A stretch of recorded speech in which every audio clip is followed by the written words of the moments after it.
صراط الذین انعمت علیہم، اور اس کی مزید وضاحت ہے، راستہ اس کا ان لوگوں کا جن پر تیرا انعام ہوا۔ یہ کون لوگ ہیں؟ اس کی وضاحت آپ کو ملے گی سورہ نساء میں۔ من یطع اللہ والرسول فاولئک مع الذین انعم اللہ علیہم من النبیین والصدیقین والشہداء والصالحین۔ چار طبقات ہیں منعم علیہم، جن پر اللہ کا انعام ہوا ہے۔ چوٹی پر انبیاء کرام، اس کے بعد صدیقین کرام، اس کے بعد شہداء عظام، اس کے بعد عام صالح مسلمان، صالح ہو۔ یہ بیس لائن ہے۔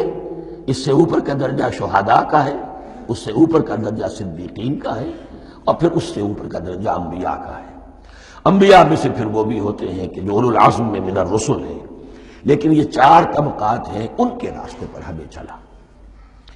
غیر المغضوب علیہم